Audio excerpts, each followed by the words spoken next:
Good evening po sa ating lahat. So, oras na naman po para purihin at sambahin natin ang Panginoon. It is good na nandito po tayong lahat para manalangin na naman po at tayo po ay magkaisa sa pananalangin. At alam naman natin lahat kung gaano ka-powerful po ang prayer at napakabuti ng Panginoon kasi alam natin na siya yung sumasagot sa mga prayer natin. Kung hindi man, binibigay niya yung mas karapat-dapat. So, ngayong oras po na ito, as we start, hinihiling ko na kantahin natin yung kantang Heart of a Servant. At tayo magpakumbaba muna sa Panginoon dahil siya ang greatest, siya ang ating Diyos na dapat nating pagpakumbabahan. And He deserves all the glory. At karapat dapat na tayo'y magpakumbaba sa Kanya as we pray for sa mga pangangailangan natin and mananalangin tayo para sa atin. Kailangan muna natin magpakumbaba sa Panginoon at i-acknowledge natin kung gaano siya kalaki. Magkaroon tayo ng heart of servant.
for all eternity. My eyes set on you in this race that I run. No longer my ways, let your will be done. Make me a servant, my heart's ever true. Clinging to the cross, I follow you. I follow you. Oh, we follow you, Lord. Hallelujah. Thank you, Lord God. Lord, give us a heart of a servant, Panginoon. Yun po ang ibigay niyo po sa amin ngayong oras na ito, Panginoon. Ang heart of a servant, Lord God. Because ikaw lamang ang aming master, Panginoon. At karapat dapat kang purihin at sambahin, Lord God. You deserve it all, Panginoon. That's how great you are and that's how wonderful you are, Panginoon. As we start, Panginoon, ang aming prayer meeting, Panginoon, ngayong gabing ito, maraming salamat po dahil nandito naman po kami, Panginoon. Binigyan niyo po kami ng lakas at tsansa na makapagpanalangin po sa inyo, Lord God. Binigyan niyo po kami ng opportunity, Panginoon, na makapagsama-sama para magpalakasan sa pamamagitan po ng pananalangin, Panginoon. Lord, bigyan niyo po kami ng tamang puso, Panginoon, sa pagpunta po namin dito. Bigyan niyo po kami ng tamang motive sa pagpunta namin dito, Panginoon. Hindi lang po kami pumunta dito para mag-serve sa inyo na mag-minister lamang dahil kailangan namin, Panginoon. At pumunta po kami dito, Panginoon, para magkaroon po ng puso, Panginoon, sa pananalangin sa inyo. Yun po ang ibigay niyo po sa amin, Panginoon. Bigyan niyo po kami ng tamang motibo sa aming pagpe-prayer meeting, Lord God. And Lord God, maraming salamat po dahil alam po namin sa all throughout po ng aming prayer meeting, Lord God, ay andito ka at kayo lamang po ang magiging sentro, Panginoon. Thank you for everything, Lord God, at maraming salamat po dahil napakabuti niyo po sa buhay po ng bawat isa sa amin. Sa iyo lamang ang kapurihan at pagsamba, Panginoon, sa pangalan ni Jesus. Amen.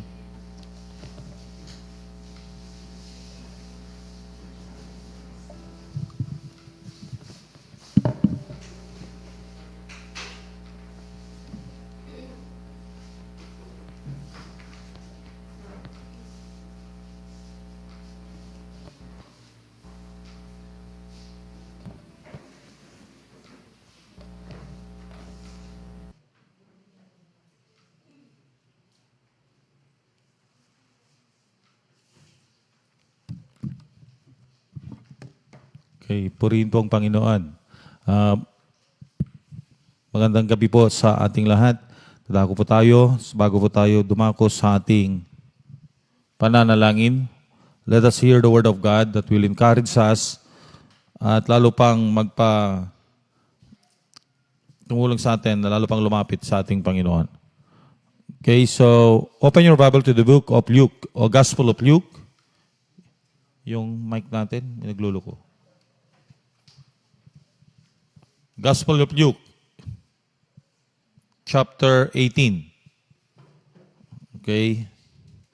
Verse 1 hanggang sa okay. Hanggang 14. Dalawang parables ito. Titignan po natin ang meaning niya. Okay, so basahin po natin. Basahin ko po sa inyo ang salita ng Panginoon. Sabi rito, at sinalitan niya sa kanila ang isang talinghaga na sila'y dapat magsipanalangin lagi at huwag manglupaypay. Na sinasabi, may isang hukom sa isang bayan na hindi natatakot sa Diyos at walang pinagpipitaganan. At sa bayang yaon ay may isang babaeng bao at siya'y naparoroong madalas sa kaniya na sinasabi, iganti mo ako sa aking mga kaalit. At may ilang panahon na siya'y tumatanggi. Datapwat, pagkatapos ay sinabi sa kanyang sarili, bagamat di ako natatakot sa Diyos at di nagpipitagan sa tao. Gayunman, sapagkat naliligalig ako sa baong ito, ay igaganti ko siya, baka niya ako bagabagin ng pagpaparito. At sinabi ng Panginoon, pakinggan ninyo ang sinabi ng likong hukom. Ay hindi baga igaganti ng Diyos ang kanyang mga hirang na sumisigaw sa kanya araw at gabi, at siya'y mapagpapahinuhod sa kanila. Sinasabi ko sa inyo, sila'y madaling igaganti niya. Gayunmay, pagparito ng anak na tao, makakasumpong kaya siya ng pananampalataya sa lupa. Verse 9, at kaniyang sinalita naman ang talinghagang ito sa nagsisiasa sa kanilang mga sarili at nagpapanggap na sila'y matutuwid at pinawalang halaga ang lahat ng iba. May dalawang lalaking nagsipanhik sa templo upang magsipanalangin. Ang isa ay Pariseo at isa ay maniningil ng buwis. Ang Pariseo ay nakatayo at nanalangin sa kanyang sarili ng ganito, Diyos, pinasasalamatan kita na hindi ako gaya ng ibang mga tao sa mga manglulupig, mga liko, mga mangangalunya, hindi man lamang gaya ng maniningil ng buwis na ito. Makalawa akong mag-ayuno sa 1 linggo. Nagbibigay ako ng ikapo sa lahat kong kinakamtan. Datapwat ang maniningil ng buwis na nakatayo sa malayo ay ayaw itingin man lamang ang kanyang mga mata sa langit, kundi dinadagukan ang kanyang dibdib na sinasabi, ikaw ay mahabag sa akin na isang makasalanan. Sinasabi ko sa inyo, na naog at umuwi sa kanyang bahay ang taong inaaring ganap kaysa isa, sapagkat ang bawat nagmamataas sa kanyang sarili ay mabababa, datapwat ang nagpapakababa sa kanyang sarili ay matataas. Purihin po ang Diyos sa kanyang mga salita. Itong dalawang talinghagang ito ay ipinapakita niya po kung paano tayo dapat manalangin. Una, doon sa talinghaga mula sa kabanatang 18, talatang 1 hanggang 8, makikita natin doon ang itinuturo ng ating Panginoon doon ay yung palaging pananalangin at pagkamaalabin sa panalangin.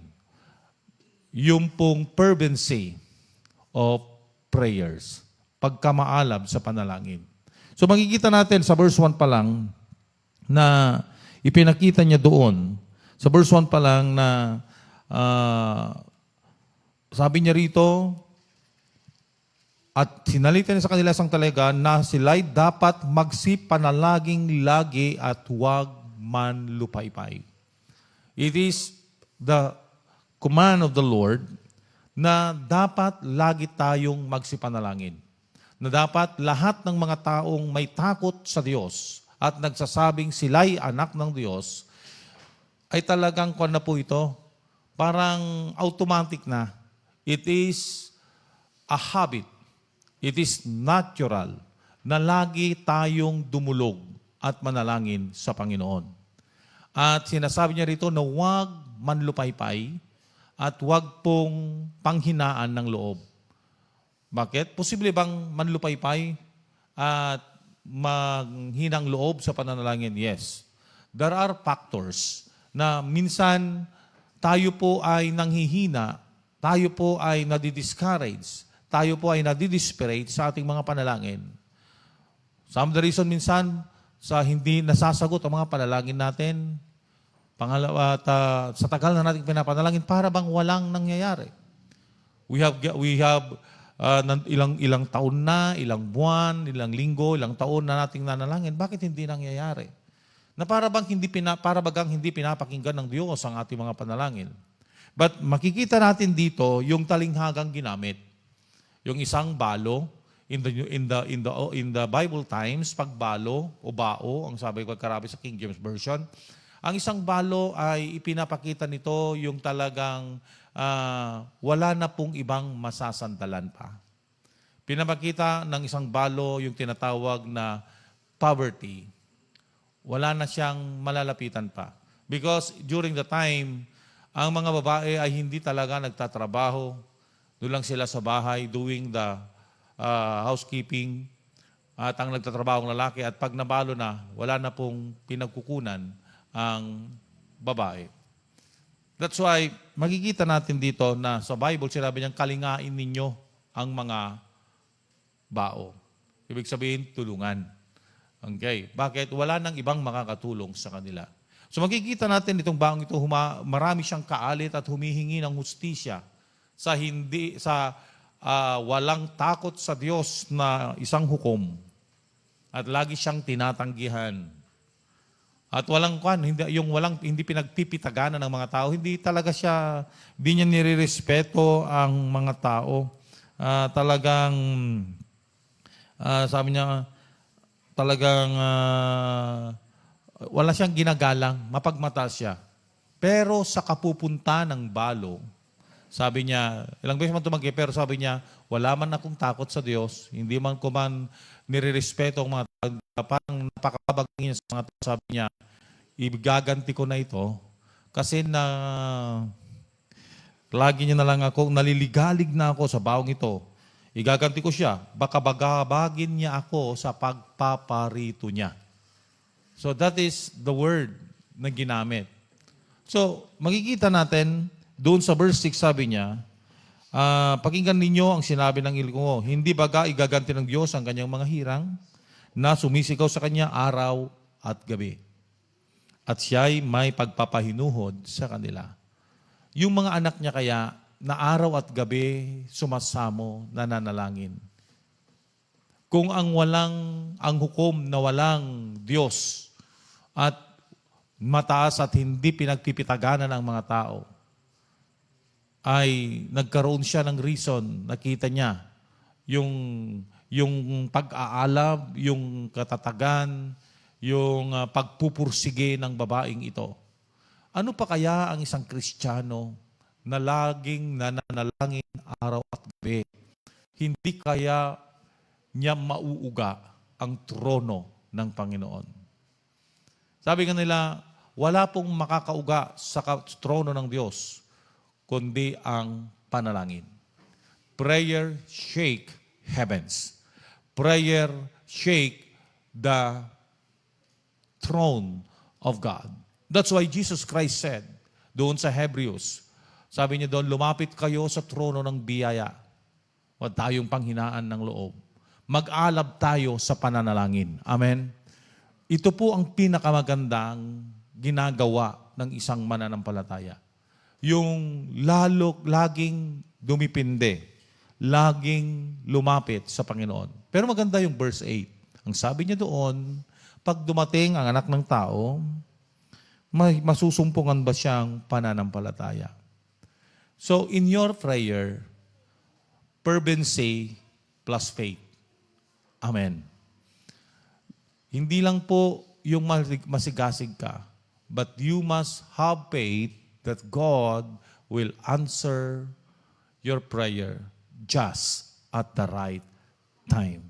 Purihin po ang Panginoon. Amen? So, wag maghihiwalay yung fervency in faith. So, ito po yung unang talinghaga.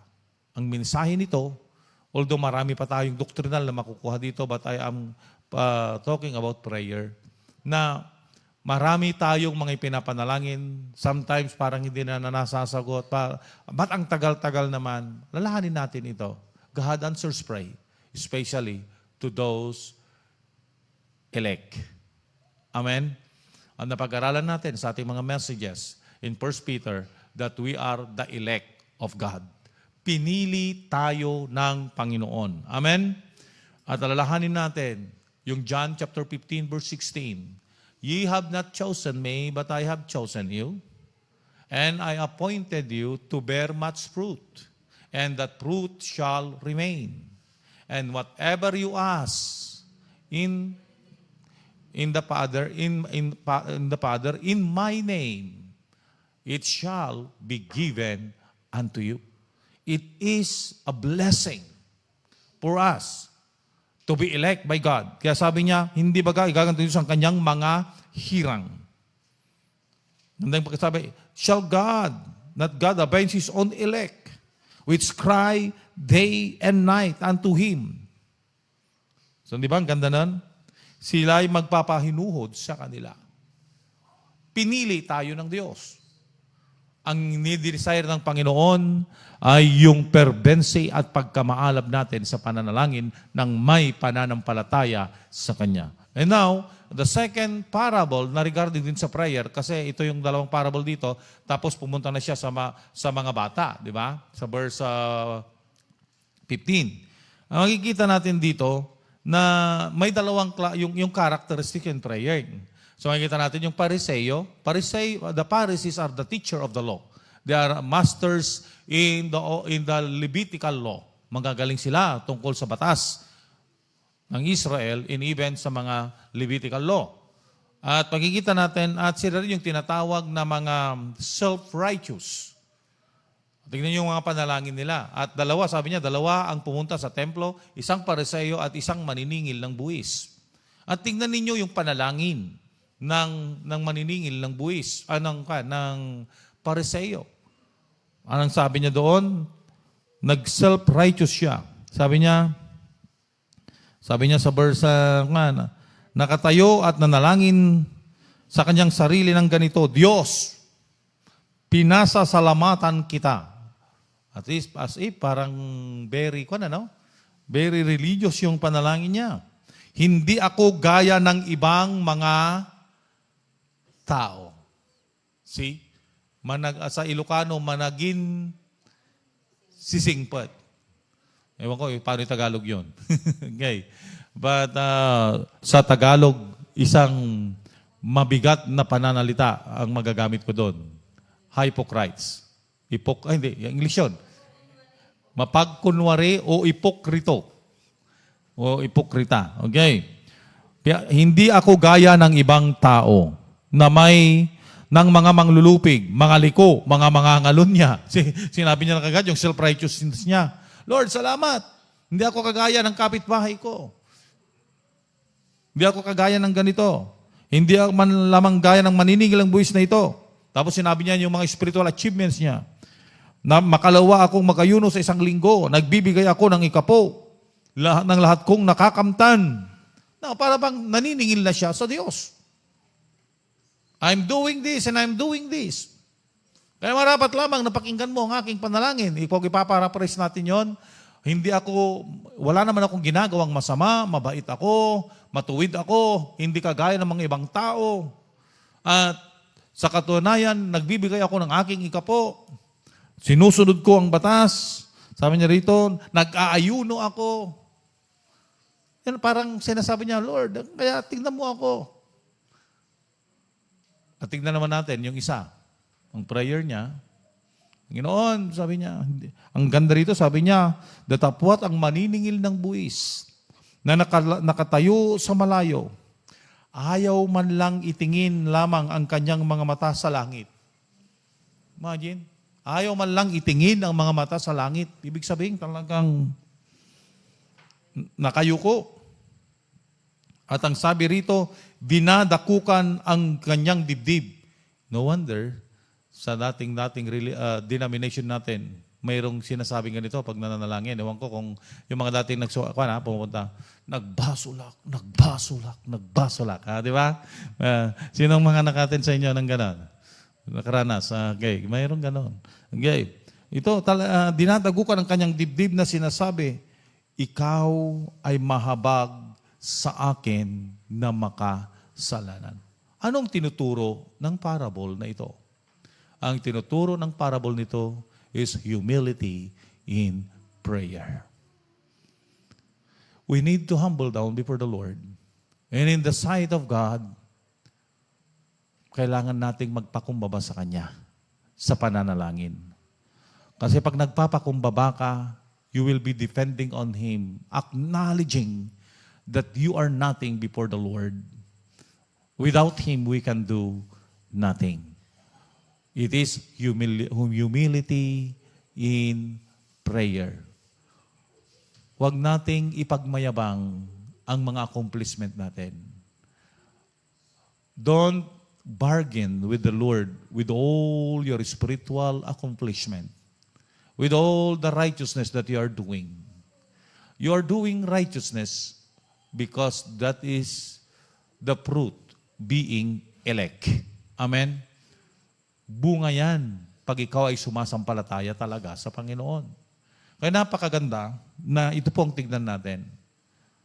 We must be at right with the Lord during prayer. Don't be self-centered in your prayer, but humble enough before the Lord. Amen? Minsan kasi, Panginoon, di ba ganito, para bang naniningil tayo. Huwag po, magpakumbaba na lang tayo sa harapan ng Diyos. Don't be so self-righteous, displaying all your spiritual accomplishment, religious accomplishment. Naalala ko tuloy si Apostol Pablo, ng humility niya, sabi niya, I consider all my accomplishment as dung, walang kabuluhan. Mga dumi lamang ito sa harapan ni Kristo, so that I gain Christ. In prayer, we need to humble down, acknowledging that we are in the very presence of the Lord. We are unworthy before Him, but God make us worthy. At ito sana ang magbibigay sa atin ng sinatawag na characteristics in prayer. So yung una, fervency in faith. And this is humility and acknowledging who we are in the sight of the Lord, not defending on our self-righteousness. Alisin natin ang kayabangan sa harapan ng Diyos kahit sa pananalangin man lamang. Kahit sa pananalangin. Minsan, hindi natin nakahalata na para bang sinisingil natin ang Panginoon. Pero pastor, may mga panalangin tayo ng mga Bible character, gaya ni Hezekiah. Sinabi niya, alalahanin mo, Panginoon. He is pleading kasi mamamatay na siya. Iba yon, pleading yon, hindi bargaining. He is pleading with the Lord. Hindi niya pinagmamayabang yung accomplishment niya. Pero sabi, Lord, tapos sa bandang huli, nagsisi siya na I have done things na mga dito. Kung bakit ito yung prayer na yon. Pero dito, ibang sinasabi ng Panginoong Jesucristo. Kailangang humility in prayer. That's why in prayer may mga posture tayo sa panalangin. Wala namang hindi po sinasabi na dapat pag manalangin ka, nakaluhod ka, nakatayo ka. Hindi, wala pong ginagawa noon. But the posture is very important. Ang posture natin, the posture of the Spirit, humbling down before the Lord. And the outward manifestation nito, minsan lumuluhod tayo. It is a posture of bowing down before the Lord, humbling down before the Lord.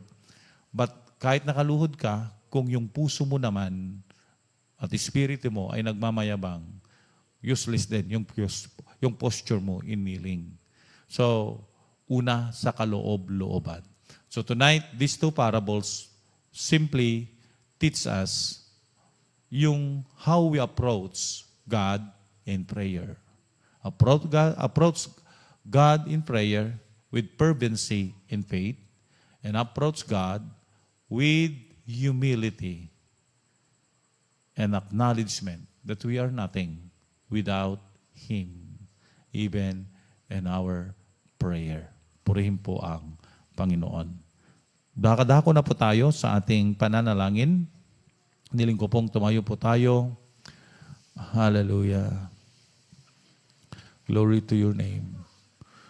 Sa pagdulog natin sa presensya ng Panginoon, let us just humble down before the Lord. Magpakumbaba tayo sa Kanyang harapan. Awitin nga natin, nagsusumamo, nagpapakumbaba. And after that, we go to our knees in prayer. Magipag-usap ka sa Panginoon. Sabihin mo, kung may mga panalangin ka na matagal mo ng panapanalangin, kapatid, mention it. Every now and then. Lalo na kung yung panalangin na yan ay alam mong nakalinya sa plano at programa ng Panginoon. Susumamo, nagpapakumbaba. O Diyos, kami patawarin sa aming sala, sa pagkabahabahagi, sa pagkakampi-kampi, sa kawalan ng pag-ibig sa isa't isa. Nagsusumamo,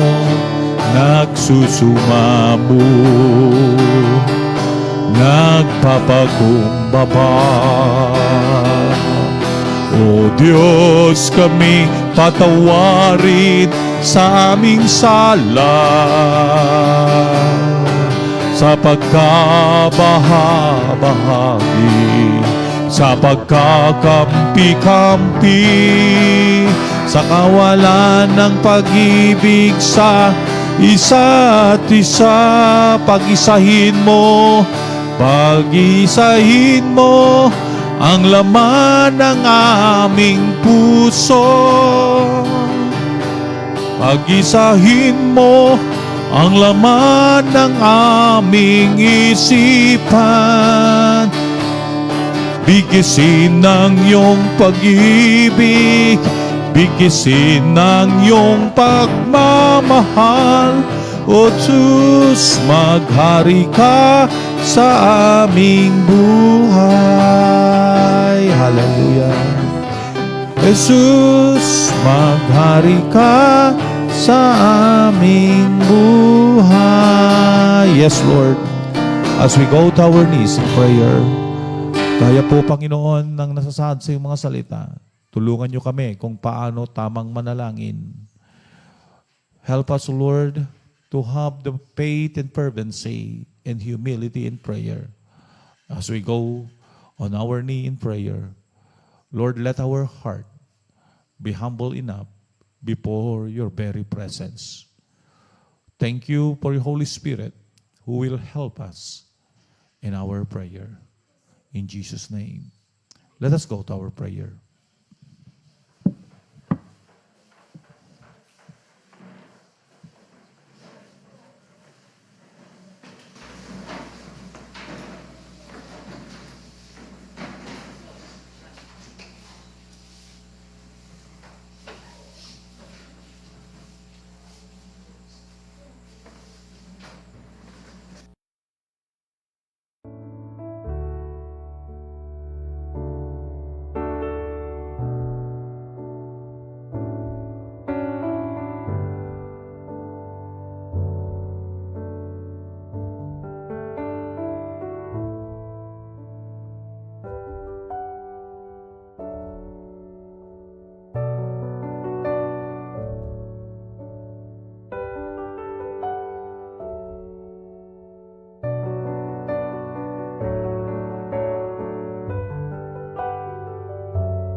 tayo sa ating pananalangin. Is there any prayer request maliban sa mga... Okay. Okay, let us pray sa mga estudyante natin, mga kabataan natin na may exam sa kanilang fourth quarter, last quarter ng kanilang pag-aaral ngayong school year na ito. Let us pray that the Lord will give them knowledge and wisdom. And alam naman natin, by faith, na ang mga anak ng Diyos ay wala sa hulihan, kundi nasa unahan. Amen. But we need to ask the wisdom, knowledge that comes from the Lord. Okay? Pag-pray po natin ang ating mga kapatid na nasa Baguio ngayon. Matatapos po ang National Fellowship ng Women's bukas. Let us pray for the protection and guidance sa kanilang pagbibiyahe pabalik sa kanilang mga lugar. Ano pa po? Okay.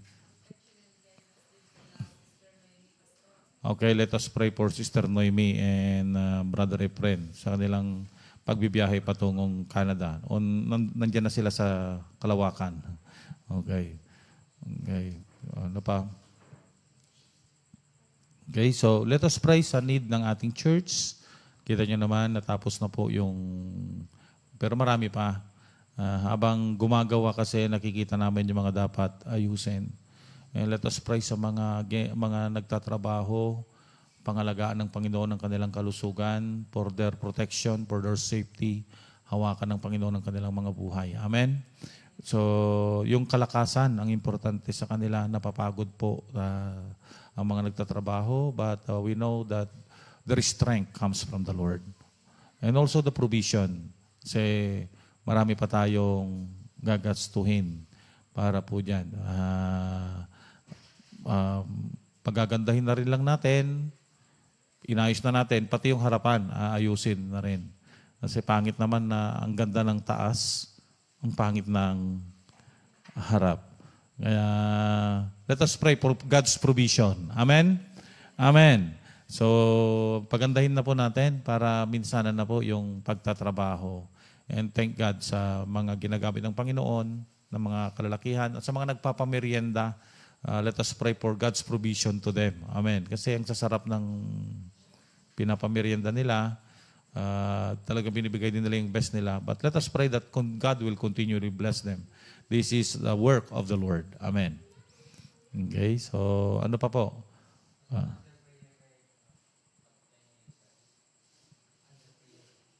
Prayer. Thanksgiving. Si Jezrael. Okay. Let us pray sa kanyang application. Si RJ.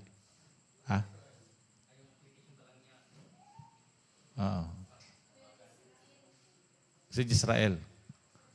Okay, let us pray na mapastrack ang kanyang application. Pray pong Panginoon. Okay? Okay. Processing ng mga papers nila. Let us pray. Okay, magkaisa po tayo sa pananalangin. Alam ko, bawat isa may panalangin.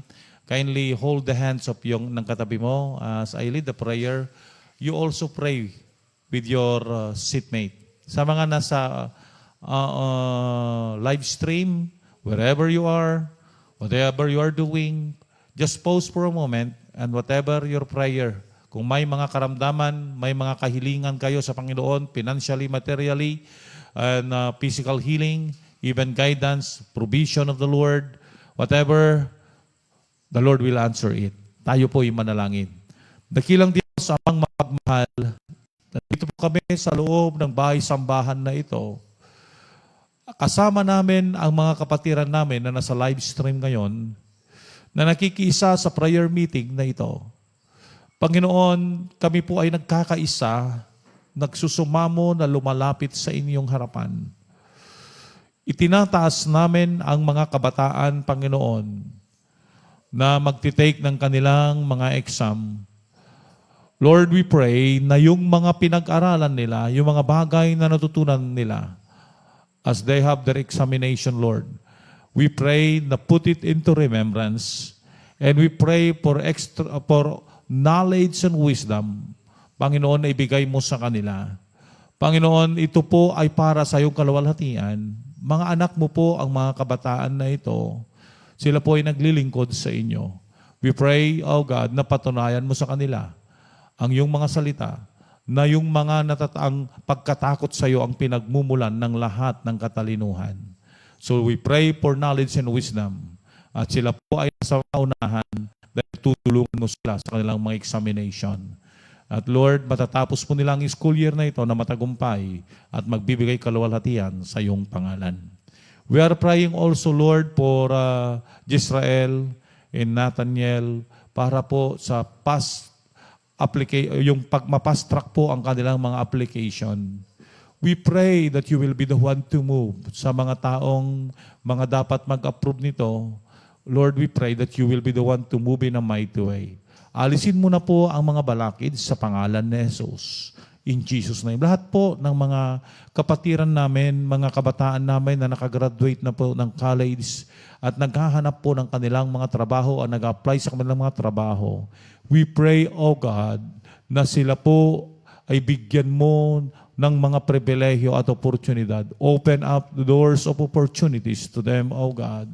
Na ipakita mo na, Panginoon, inihanda mo sila, nakatapos sila, Panginoon, at bibigyan mo sila ng magandang trabaho at maluluwalhati ang iyong pangalan sa kanilang mga buhay. Thank you very much, O Lord. We entrust to you, our brethren. Lalo na po, yung mga pinangalanan namin, Panginoon, ipakita mo sa kanila na ikaw ang buhay at makapangyarihang Diyos na tutulong sa kanila pong pagtatrabaho at trabahong ibibigay mo sa kanila. Thank you very much, O God. Thank you sa iyong gagawin. We are praying for our brethren, ang mga kababaihan po na nasa La Trinidad, Benguet ngayon. They are worshiping and glorifying you, O God, in their fellowship. At bukas po matatapos na po, O Diyos, ang fellowship na yan at magbabalik na po sila sa kanilang mga lugar. We pray for your protection and guidance, O God, na mula po sa Buyagan La Trinidad, Benguet, pagkatapos po ng fellowship, makakarating po sila sa kanilang mga iglesia, sa kanilang mga tahanan, na Panginoon, punong-puno po ng iyong pagpapala at makakarating po sila ng maluwalhati at dadakilain ng iyong pangalan. We pray for your covering to them. Hindi lang po sila, Panginoon, lahat ng mga kapatiran namin na naglalakbay papunta sa iba't ibang dako. We are praying for Sister Noemi and Brother Efren na sa ngayon papunta po ng Canada. We pray for your protection and guidance to them, O Lord. Makakarating po sila doon ng maluwalhati at madadakila ang iyong pangalan sa kanilang mga buhay. We pray, O Lord, that you will guide them sa kanilang kinaroroonan. Yung mga mahal namin sa buhay na malayo sa amin, saan man po sila naroroon, Panginoon, Lord, we pray for your protection. We pray for your guidance to them. We pray for your provision to them, Lord. At makita nila, Panginoon, na ang mga nagtitiwala sa inyo ay ikaw po, Panginoon, ang nagbibigay ng pagpapala at gabay at katagumpayan sa kanila. Salamat po, Panginoon, sa iyong gagawin. We are praying also, Lord, sa mga church activities ng iglesyang ito. Our outreach, pioneering works in AFB Malasiki. Panginoon, tinataas namin, Panginoong Diyos, na ikaw po ang kumilos. Hayaan mo po na ang mga bunga ng pagpapagal ng iyong mga lingkod ay ikaw po, O Diyos, ang kumilos sa bawat salita, Panginoon, na aming bibigkasin mula sa iyong mga salita ay magbibigay, Panginoon, ng buhay sa kanilang mga espiritu, Panginoong Diyos. At lalo po silang magtitiwala sa inyo. Lahat po ng mga ginagamit mo, Panginoon, doon na mga pumupunta, Lord, let your glory shine on them. Panginoon, itinatas din po namin ang mga outreach namin sa Siubal, sa sentro, Panginoon, sa Laod. We pray for your anointing sa mga pumupunta. We pray for your provision. We pray, O God, that more soul will be lifted up to your kingdom at makakakilala sa inyo, Panginoon, at magtitiwala sa inyo. Bless our outreaches, our fellowship every Sunday. Let your Holy Spirit move in a mighty way in Jesus' name. Every gathering, O God, na gagawin namin, pati mga family devotions, mga departmental fellowship, Panginoon, sa mga women, sa mga MCYO, sa men's, Panginoon, sa mga children, we pray that you will be the one to move in a mighty way. Salamat po sa iyong gagawin, Panginoon, sa iglesyang ito. Pati na rin po sa ongoing project namin. Salamat po, bless mo po ang bawat isa sa amin. Ginamit niyo po, Panginoon, ang bawat isa sa mga aming pong mga offerings, sa aming pong mga pledges, Panginoon. Ito po ay naipon at ito po ang pinaproyekto namin. Lord, we pray that you will be the one to continually provide, O Lord, yung mga gamit para matapos po at bago po dumating ang tag-ulan, mas isaayos po ang church na ito at Panginoon, madakilang yung pangalan sa bahay-sambahan na ito. We are asking for your provision na matapos po, Panginoon, ang roofing na yan, Panginoon, at lahat po ng mga dapat maayos ay may sasaayos. Panginoong Diyos, ito po ay yung gawain. I-bless mo po ang bawat dumadalo sa iglesyang ito at mga miyembro na nasa iba't ibang lugar. Pagpalain mo po sila, O Diyos, para maging dalayan po sila ng iyong pagpapala. And they will be, O God, an instrument para po matapos ang proyekto ng iglesyang ito. Salamat po sa blessing. And we are praying sa mga nagtatrabaho, Panginoong Diyos, sa pangunguna po ni Brother Roland at ang mga kaibang mga kalalakihan, Panginoon, na pumupunta, sila pong kasama, Panginoon, nagtatrabaho sa iglesyang ito. We pray for good health. We pray for your protection to them. We pray for the strength that you will give to them. As they are working for your kingdom, we pray, O God, for your abundant blessing to them. Fulfill to them, O God, the Philippians 4:19, because they are giving their effort, their strength, their labor unto you, O God. Salamat po sa iyong gagawin. Salamat po sa iyong proteksyon, Panginoong Diyos. Maging ang mga kababaihan at bawat pamilya, Panginoon, na ginagamit mo para may provide din, Panginoon, ang mga logistic, pati na rin po ang mga merienda at pagkain ng mga nagtatrabaho. Bless each one, O God. Pagpalain mo. Sa mga nagagawa po ng bawat isa para sa iyong gawain, we pray, O Lord, na ikaw pong patuloy na magpakita sa kanila that, Lord, as they are working for your kingdom, you will supply their needs, O Lord. Thank you very much. I-bless mo po ang bawat isa sa amin, ang pamilya ng bawat isa sa amin, Panginoon. Magkahawak pong mga kamay na magkakatabi ngayon, even sa mga nasa live stream. Iba't iba po ang sitwasyon ng sitwasyon namin at ang pamilya namin. Iba't iba po ang mga kinakaharap naming mga challenges. But thank you. You are our Almighty God. You are the sustaining God.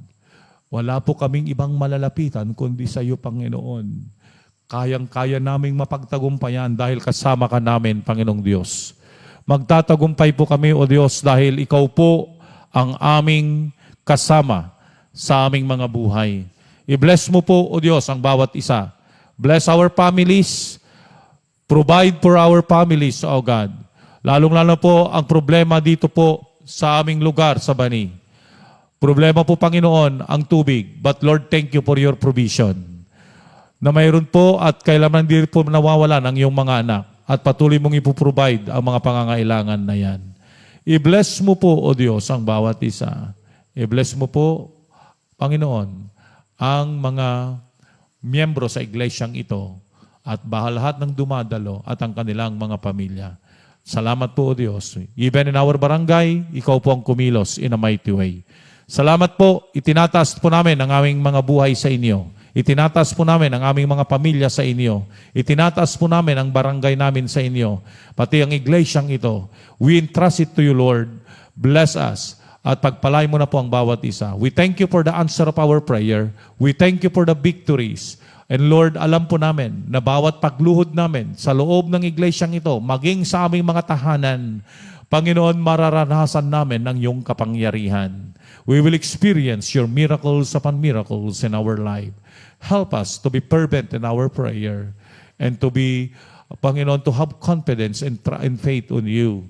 And help us to be humble enough, O Lord, in approaching your throne. Thank you very much. We give you all the glory, to honor and praises in Jesus' name.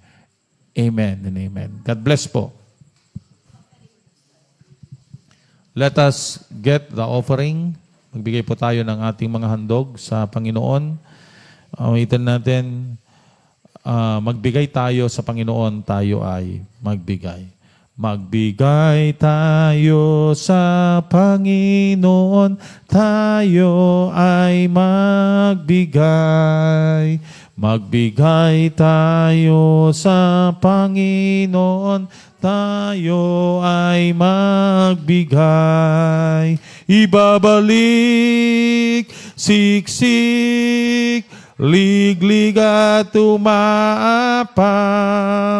Ibabalik, siksik, liglig at umaapaw.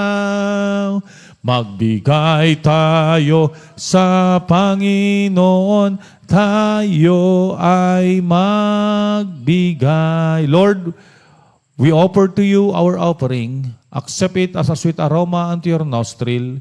And we pray that you will bless each one of us who give our offering. Fulfill your promise, O Lord, in your word, that as we give, you will, O Lord, pour out your blessing unto us.